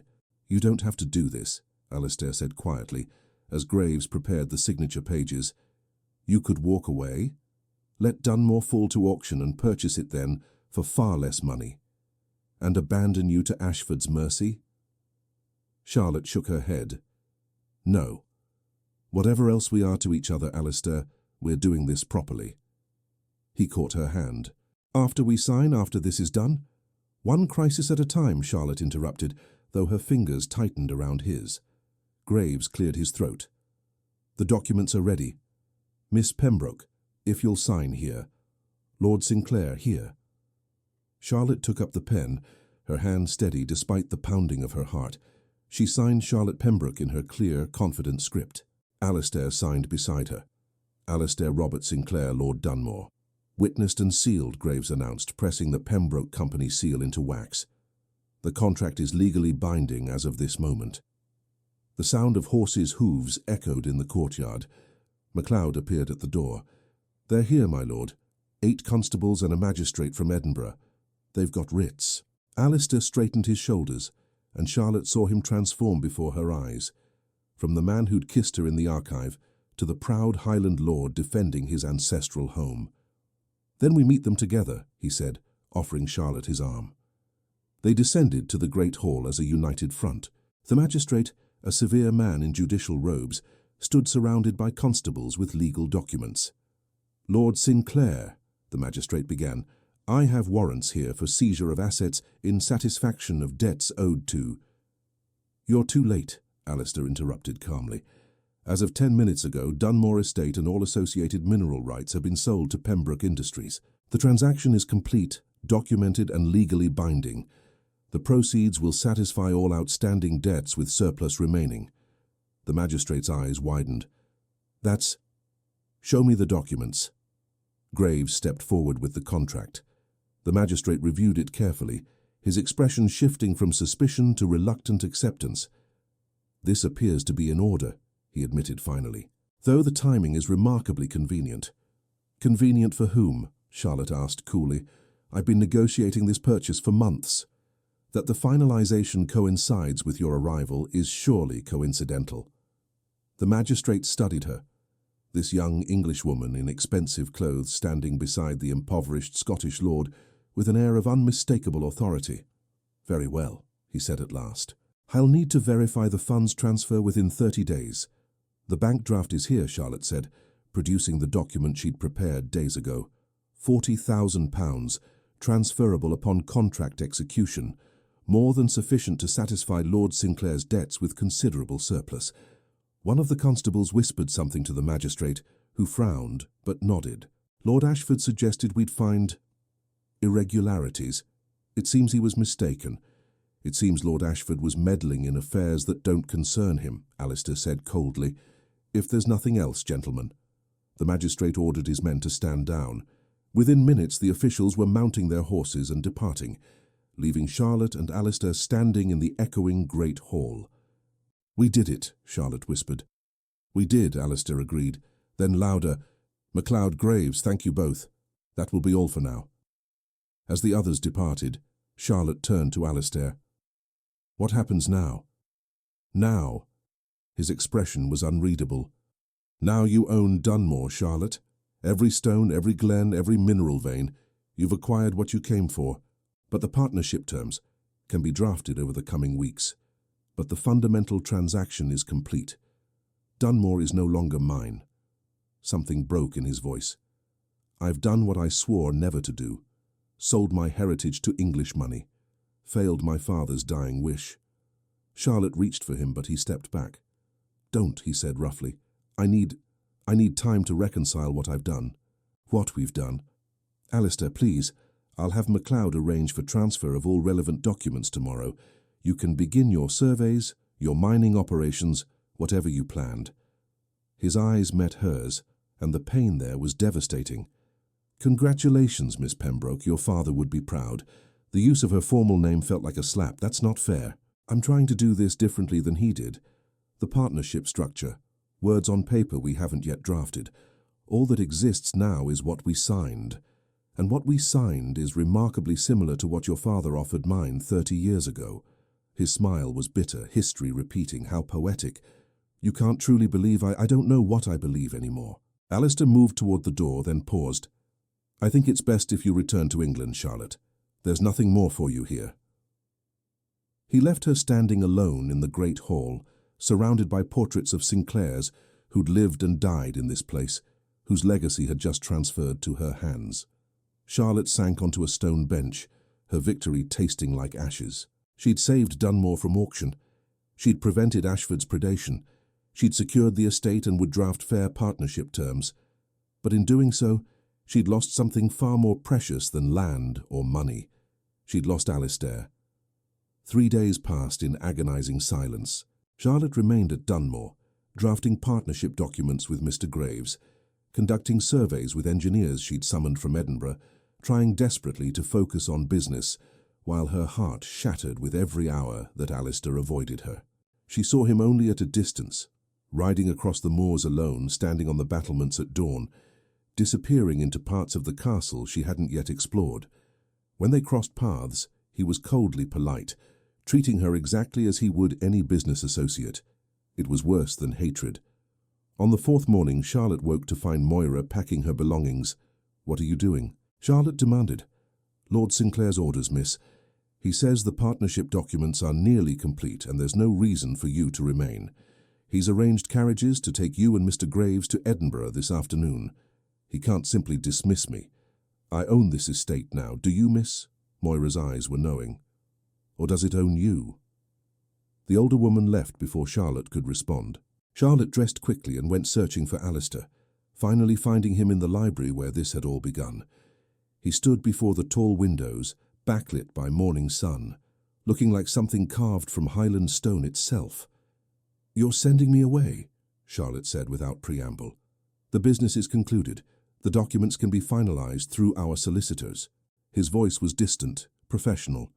There's no need for you to linger in this crumbling ruin. Stop it, Charlotte said sharply. Stop hiding behind formality and bitterness. Talk to me, Alistair. Really talk to me. He turned then, and the desolation in his eyes stole her breath. What would you have me say, Charlotte, that I'm grateful you saved Dunmore from auction? I am. That I appreciate your efforts to structure fair partnership terms? I do. His hands clenched at his sides. But gratitude and appreciation don't change the fundamental truth. I sold my heritage. I broke my promise to my father. And I did it while falling in love with the daughter of the man who destroyed us. The admission hung between them like a confession and a curse. You love me, Charlotte whispered. God help me, yes. Alistair's laugh was broken. I love you, Charlotte Pembroke. I love your fierce intelligence and your moral courage. I love how you wept for my father's pain and demanded better of yourself. I love that you're trying to build something different than what your father created. He moved closer, and Charlotte's heart hammered against her ribs. But love changes nothing, he continued, his voice ragged. You're still a Pembroke. This is still Sinclair land that now belongs to you. Every time I look at you, I'll remember what I've lost. Every time I walk these halls, knowing they're no longer truly mine, I'll feel the weight of my failure. Then come with me, Charlotte said desperately. To London. We could... What? Play at being a couple while I live on your charity. Become the impoverished Scottish lord who married the English heiress for her money. Alistair shook his head. I'd rather die, Charlotte. I'd rather live alone in these ruins than become that creature, That's pride talking. Foolish, self-destructive pride, perhaps, but it's all I have left. He cupped her face with both hands, his touch achingly gentle. You've taken everything else, let me keep my pride at least. Charlotte felt tears streaming down her face. I never wanted to take anything from you. I wanted to give back, to make amends, I know. That's what makes this so unbearable. Alistair brushed away her tears with his thumbs. You're trying to be good, Charlotte, to do right. And I love you for it. But some wounds are too deep for even love to heal. So what? We just walk away from each other. Pretend these feelings don't exist? Yes. The word was barely audible. Because the alternative, trying to build something on this foundation of pain and history and impossible complications, would destroy us both. Better a clean break than slow poison. Charlotte gripped his wrists, holding his hands against her face. I don't accept that. There must be another way. The library door burst open. Duncan MacLeod stood there, his weathered face stricken. My lord, you need to come, now. There's been... He stopped, seeming to notice Charlotte for the first time. Perhaps privately, my lord. Speak freely, Duncan, Alistair said, his hands falling away from Charlotte's face. Miss Pembroke owns Dunmore now. She has a right to know whatever concerns the estate. MacLeod's expression tightened, but he continued. It's the North Glen, my lord. The old mine shaft that was sealed years ago, it's collapsed. 2 of the surveying engineers Miss Pembroke hired went down to examine it this morning, and the whole structure gave way. They're trapped below. Charlotte felt the blood drain from her face. Are they alive? We heard shouting, so at least one of them. But the shaft is unstable and we don't have equipment for a proper rescue. The nearest mining operation with appropriate gear is 2 days' ride south. They'll be dead in 2 days, Alistair said grimly. He was already moving toward the door. Get every able-bodied man. Ropes, timber, lanterns. We'll have to attempt a manual extraction. My lord, that's madness, MacLeod protested. The whole structure could collapse further. You could be killed. Then I'll be killed doing something useful instead of drowning in self-pity. Alistair's voice was sharp. Move, Duncan. Every minute we waste is a minute those men suffer. Charlotte ran after him. I'm coming with you. Absolutely not. They're my employees working on my land because I sent them. I'm coming. Alistair stopped, turning to face her with blazing eyes. Charlotte, this is dangerous. I will not risk you. You don't have the authority to forbid me anymore, remember? Dunmore is mine now. She met his gaze with steel in her own. I'm coming, Alistair. Accept it. For a moment, she thought he might argue further. Then something shifted in his expression, acceptance or perhaps recognition that she was right. Stay behind me, he said finally. Do exactly as I say. If I tell you to run, you run. Understood? Understood. They rode hard across the moors, Charlotte's borrowed mare struggling to keep pace with Alistair's powerful stallion. The North Glen opened before them, a deep cut in the landscape where ancient miners had once extracted iron ore. A crowd had gathered near a gaping hole in the earth, where supporting timbers had given way. Alistair dismounted and immediately began organizing the rescue. Charlotte watched him transform into a leader, issuing clear orders, assessing risks, preparing ropes and pulleys with practiced efficiency. This was the lord he'd been before debt and despair had consumed him. This was the man his people had once followed without question. The shaft drops about 30 feet, one of the workers reported, then angles off into the old tunnels. We can hear voices from maybe 50 feet in, but there's debris blocking the passage. Right. Alistair tested the ropes, then began strapping on a harness. I'll go down first, assess the situation. No, Charlotte said firmly. You're the only one who knows this land, who understands these old mine structures. If something goes wrong below, we need you up here directing the rescue. I'll go. Charlotte, that's insane. I'm smaller than any of your men. I can navigate tighter spaces. And I've worked in mines before. I know how to read structural instability. Charlotte was already fastening a harness around her waist. This is my responsibility, Alistair. My engineers, my risk. I forbid it. But his voice cracked on the words. Charlotte touched his face gently. You can't protect me from every danger, no matter how much you want to. Let me do this. For 3 heartbeats, their eyes locked. Then Alistair nodded once, sharp and reluctant. "MacLeod, secure the ropes. I want 4 men on anchor lines. Charlotte, you signal every 10 feet. 2 tugs means you're safe, 3 means pull you up immediately. If anything shifts, if you hear so much as a pebble falling, you retreat.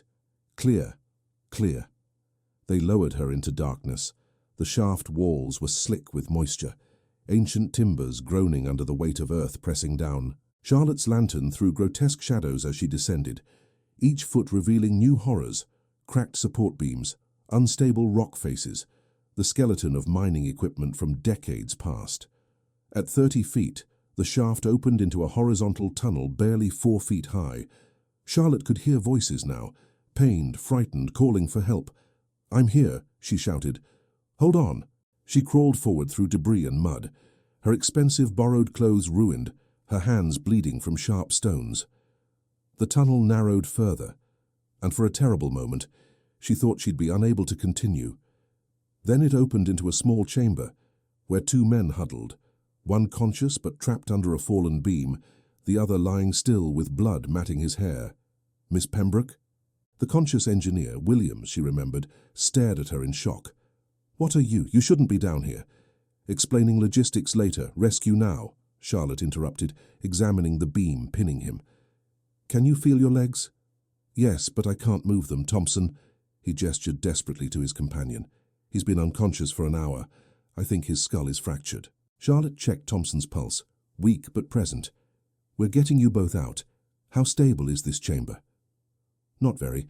I've been hearing shifts every few minutes. I don't think we have much time." Charlotte tugged the rope 3 times, then once more to signal she'd found survivors. A moment later, Alistair's voice echoed down the shaft. "Charlotte, status. 2 men. 1 conscious, 1 unconscious with head injury. I need another rope and a board for Thompson." "Coming down, no," Charlotte shouted. "Send MacLeod. You need to stay topside." A pause. Then MacLeod's grizzled face appeared in the tunnel entrance, a board strapped to his back and extra rope coiled around his shoulders. Together they worked with desperate efficiency. Thompson first, carefully strapped to the board, secured with ropes, lifted inch by agonizing inch through the narrow passage. Charlotte heard Alistair above, coordinating the pull teams, his voice steady and commanding. Then Williams. The beam took 4 men's strength to lift, and Charlotte had to burrow under debris to get the rope around the engineer's waist. Just as they secured him, a terrible cracking sound echoed through the chamber.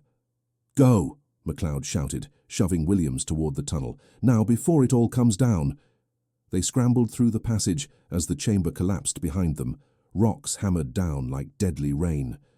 Charlotte felt something strike her shoulder, sending lightning pain down her arm, but she kept crawling, kept moving, Williams ahead of her and MacLeod behind. They reached the vertical shaft just as the horizontal tunnel caved in completely. MacLeod tied Williams's rope with shaking hands, and the workers above began hauling him up. "You next, miss," MacLeod gasped, blood streaming from a gash on his forehead. "You're injured, and you're the one Lord Sinclair will have my head for if anything happens to." "Go!" Charlotte let them secure her harness, then felt herself lifted into the air. She spun slowly as she rose, watching MacLeod's lantern growing smaller below. Then she was breaking into daylight, hands grabbing her, pulling her onto solid ground. And Alistair was there, his face white as death, his hands running over her with desperate efficiency, checking for injuries. "Your shoulder's dislocated," he said, his voice shaking. "And you're bleeding." "God, Charlotte, you promised to be careful." "Get MacLeod up," she interrupted, gritting her teeth against the pain. "He's still down there, and the tunnel's collapsed." But the workers were already hauling up the factor. MacLeod emerged moments later, battered and bloodied but alive. The doctor who'd been summoned from the village took charge of the injured. Williams would recover fully. Thompson's prognosis was uncertain, but he was alive. A miracle, the doctor said. As for Charlotte, her shoulder required setting, a process that made her scream despite her attempts at stoicism, with Alistair holding her steady throughout, his face anguished. Finally it was done. Thompson and Williams were loaded into a wagon for transport to the village doctor's house. MacLeod's head wound was bandaged, and Charlotte sat on a rock, her arm in a sling, watching the sun set over the glen where she'd nearly died. Alistair appeared beside her, a blanket in his hands. He draped it around her shoulders with infinite care. "You," he said quietly, "are the bravest, most stubborn, most infuriating woman I have ever encountered. Thank you." That wasn't a compliment, but his voice cracked on the words. "Charlotte, when I saw you go into that shaft, when I heard the collapse, I thought I'd lost you before I ever really had you." Charlotte leaned against him, too exhausted for pride or pretense. "I'm all right. We're all right. This time. But tomorrow? Next week? You'll return to your mines and your mills, taking risks, pushing boundaries, refusing to let anything stop you." Alistair's arm tightened around her. "And I'll be here, in Dunmore, going slowly mad, wondering if you're safe. Then don't be here." Charlotte pulled back to look at him. "Come with me, Alistair. Not as my dependent or my charity case, but as my partner, in business and in life. Charlotte, listen to me. Today showed me something important. When that tunnel collapsed, when I thought I might die down there, my only regret was that I'd wasted these days being apart from you." She gripped his hand with her good one. "I don't care about history or heritage or what anyone thinks. I love you. And life is too short and too fragile to let pride destroy what we could have together." Alistair stared at her, conflict warring across his features. "You don't understand what you're asking. For me to leave Dunmore, to abandon what's left. Dunmore will still be here. Under partnership terms, it will be preserved, protected. Your people will be cared for. The land will be developed responsibly." Charlotte's voice strengthened with certainty. "But you deserve more than being a caretaker of ruins, Alistair. You deserve a life, a future, love. With you." His voice was barely a whisper. "If you'll have me. Knowing I'm a Pembroke, knowing our history is complicated and painful, knowing there will be gossip and judgment and people who will never understand." She touched his face gently. "None of that matters to me if you're beside me." For a long moment, Alistair said nothing. Then slowly he smiled, genuine and warm and heartbreaking. "You make me want to believe in possibility again, Charlotte Pembroke. Then believe," she urged. "Choose hope over bitterness. Choose us over the past." He leaned forward and kissed her, tender and desperate and full of longing. When they pulled apart, Charlotte saw tears on his cheeks. "I want to," he whispered. "God, Charlotte, I want to, but—" A shout interrupted them. One of the workers ran toward them, his face panicked. "My lord! Mr. MacLeod! Something's wrong!" They rushed to where the factor sat, and Charlotte's heart sank. MacLeod's face had gone grey, his breathing shallow and laboured. The head wound. It must have been worse than it appeared. "Get the doctor back here," Alistair commanded, kneeling beside his oldest friend. "Duncan, stay with me. You're going to be fine." "No, my lord," MacLeod rasped, his weathered hand gripping Alistair's arm. "I'm not, and we both know it." The doctor arrived, examined MacLeod quickly, and met Alistair's eyes with a grave shake of his head. "Internal bleeding, likely. Nothing to be done this far from a proper hospital." "Leave us," MacLeod said to the gathered workers. "I need to speak with his lordship, and Miss Pembroke." When they were alone, the dying factor looked between Charlotte and Alistair with knowing eyes. "I've served the Sinclairs for 40 years, he said, his voice weakening. "Watched you grow from a boy to a man, my lord. Watched you carry burdens too heavy for any one person."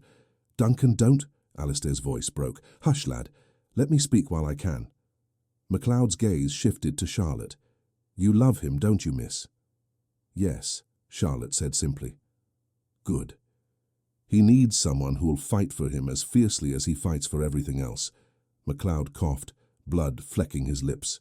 "My lord, I'm going to say something now, and you're going to listen. Your father made you promise to save Dunmore, but that promise has become a prison. He wouldn't have wanted that. You don't know. I knew your father better than anyone except you. And I know he loved you more than he loved this land, this legacy, any of it." MacLeod's grip tightened. "He'd want you happy, my lord. He'd want you loved. Don't let his ghost keep you from living." Alistair was openly weeping now.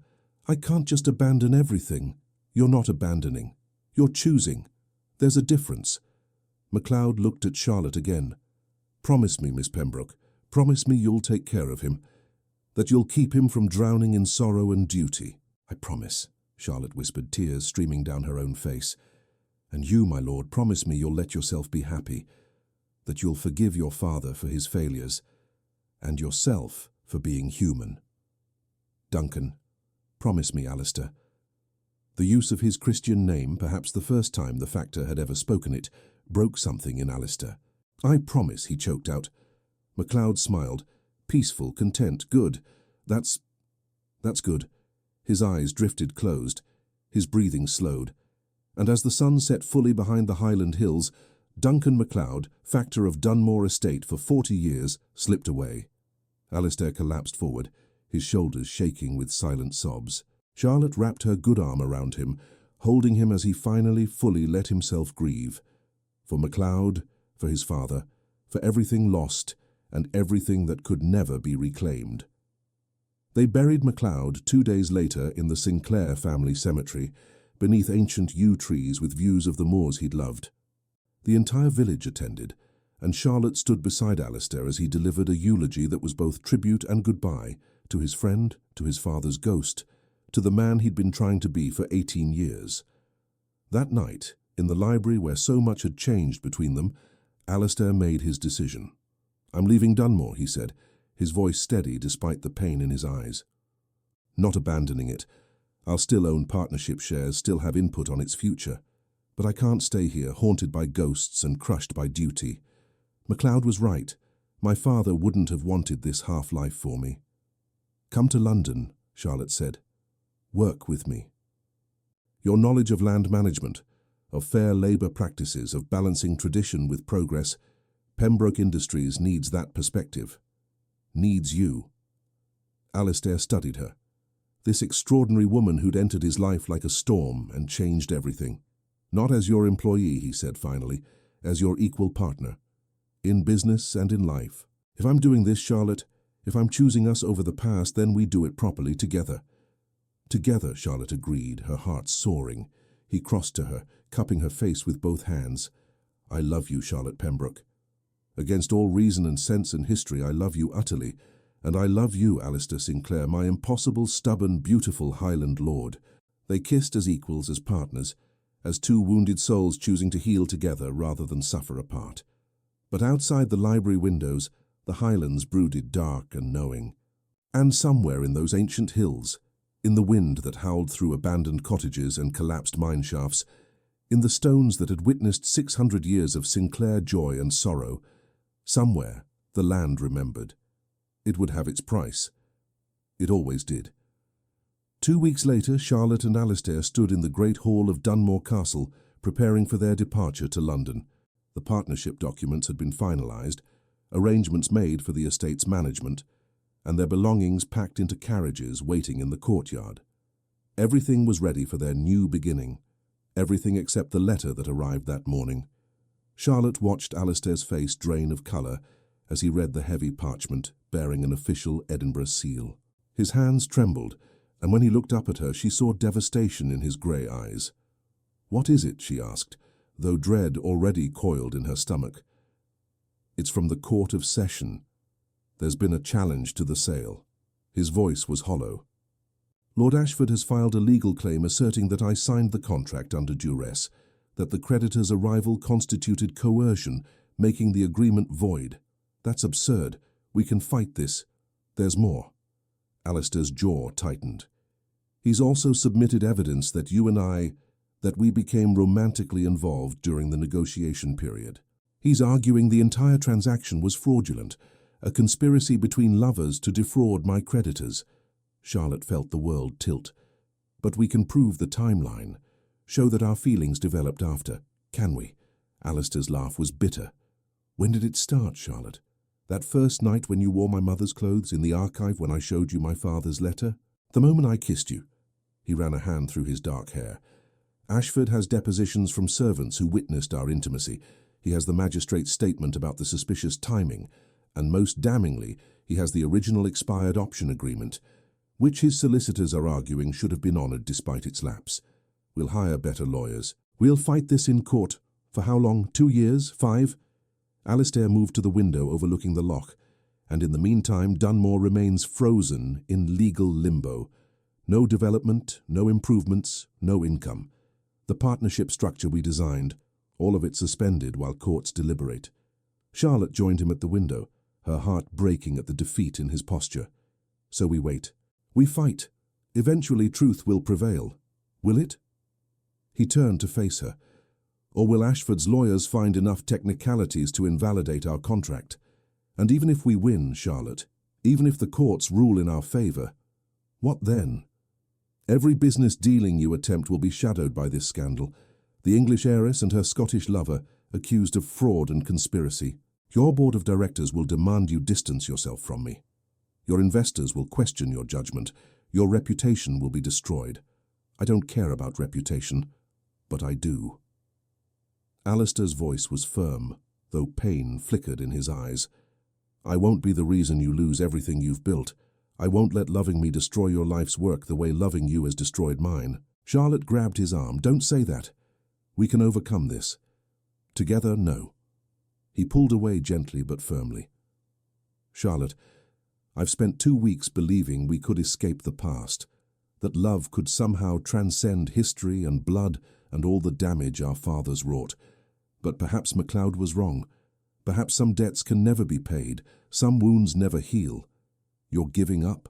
Just like that? I'm being realistic. Alistair moved to the desk and withdrew a document. I've prepared an agreement. It dissolves our partnership, returns Dunmore to my full ownership, and voids the sale entirely. If we present this to the court, Ashford's challenge becomes moot.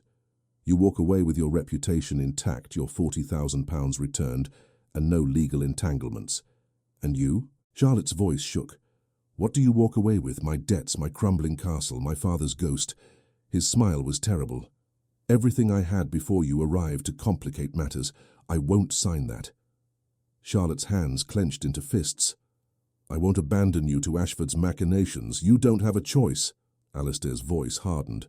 Because if you refuse, I'll testify in court that our relationship did influence the negotiation, that I was emotionally compromised, that the contract should indeed be voided. I'll destroy the sale myself, rather than let you be ruined by association with me. Charlotte stared at him in disbelief. You wouldn't. To protect you. I would destroy everything. His expression softened fractionally. Don't you understand, Charlotte? Loving you means wanting what's best for you even when it costs me everything. What's best for me is being with you. No. Alistair shook his head. What's best for you is returning to London, to your empire, to the life you built through hard work and determination. What's best for you is finding someone without my baggage, my debts, my cursed heritage. Alistair, please, I've made my decision. He placed the dissolution agreement on the desk between them. You have until noon to sign. If you don't, I go to the courts this afternoon and ensure our contract is invalidated through my own testimony. You bastard, Charlotte whispered, tears streaming down her face. You're doing exactly what you accused your father of, giving up, letting shame and fear win, choosing death over fighting. Perhaps, his voice cracked, or perhaps I'm finally learning that some battles can't be won, and the greatest act of love is knowing when to surrender. He walked toward the door, pausing at the threshold without turning back. Goodbye, Charlotte Pembroke. Thank you for trying to save me. I'm sorry I wasn't worth saving. Then he was gone, his footsteps echoing through the ancient halls until silence swallowed them completely. Charlotte stood alone in the great hall, surrounded by portraits of Sinclairs who'd fought and loved and died in this place. The dissolution agreement lay on the desk like an accusation, like a surrender, like the end of everything she'd dared to hope for.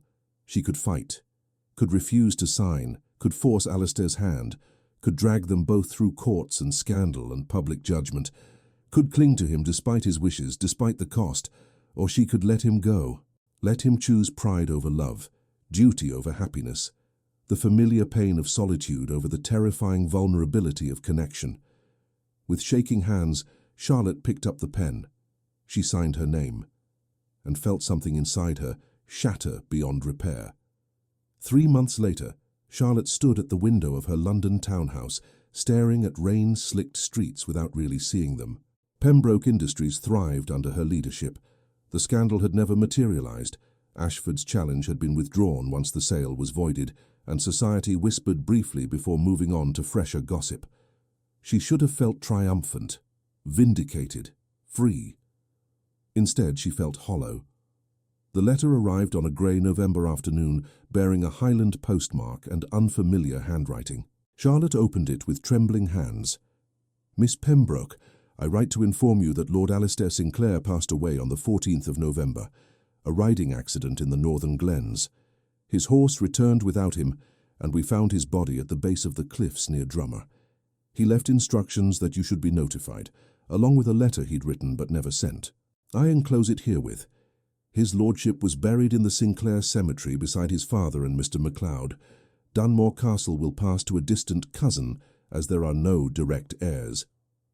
Respectfully, Moira Fraser." Charlotte's hands shook so violently she nearly dropped the second letter, the one in Alistair's familiar handwriting sealed with the Sinclair crest. She broke the seal. "My dearest Charlotte, if you're reading this, I am gone. Perhaps it was the cliffs. Perhaps the debts finally crushed me. Perhaps I simply couldn't bear another Highland winter without you. I need you to know that sending you away was the hardest thing I've ever done, harder than finding my father, harder than selling Dunmore, harder than every moment of the 18 years I spent trying to honor an impossible promise. But it was also the rightest thing. You deserved better than a broken man haunted by ghosts. You deserved a future unshackled by my past. I hope you've found happiness, Charlotte. I hope you've built something remarkable with Pembroke Industries. I hope you found someone worthy of your extraordinary heart. And I hope sometimes when you think of me, you remember not the bitter man who sent you away, but the man who, for a few brief weeks, let himself believe in possibility. You taught me that love could exist even in the darkest places, that hope could survive history and heritage and all the weight of the past. For that gift I will be eternally grateful. Live brilliantly, my love, live for both of us. Yours beyond death, Alistair." The letter fell from Charlotte's nerveless fingers. She stood frozen, unable to breathe, unable to think, unable to feel anything but the crushing weight of loss and regret and terrible, irrevocable finality. He was gone. The man she'd loved, the stubborn, proud, wounded Highland lord who taught her that some things mattered more than money, that heritage meant more than profit, that love could grow even in the coldest, most unlikely soil, was gone forever. And she would spend the rest of her life wondering if things could have been different, if she'd fought harder, if she'd refused to sign, if she'd chosen love over his wishes, connection over his pride. But she would never know, because some chances come only once, and some mistakes can never be undone, and some loves, no matter how fierce, how true, how desperately wanted, are simply not meant to survive the weight of history and heritage, and the ghosts that haunt us all. Charlotte Pembroke returned to her desk, to her ledgers, to the empire built on her father's sins and her own ambition. She worked, she succeeded, she became everything she'd set out to be. But on winter nights, when wind howled like Highland storms, she would stand at her window and imagine she could hear his voice calling across the distance, between London and those desolate Scottish moors. And she would whisper into the darkness, "I'm sorry, I'm so sorry. I should have fought for you, I should have made you believe you were worth saving." But the darkness never answered back. It never did. What haunts you more, the love they found, or the future they lost? Could Charlotte have saved him, or was Alistair destined to be consumed by the ghosts of Dunmore? Share your thoughts in the comments below. I read everyone. If this story moved you, if you felt the weight of impossible choices and tragic love, please subscribe to the channel. Every week, I bring you tales of aristocratic passion, devastating secrets, and the cruel price of heritage and honor. And if you believe some loves are worth fighting for no matter the cost, or if you think Charlotte made the right choice letting him go, hit that like button and let me know which side you're on. Thank you for joining me in the Highlands, for walking these ancient halls, for witnessing a love that couldn't survive the weight of the past. Until next time, remember, not all love stories end in happy ever after, but they all teach us something about the human heart.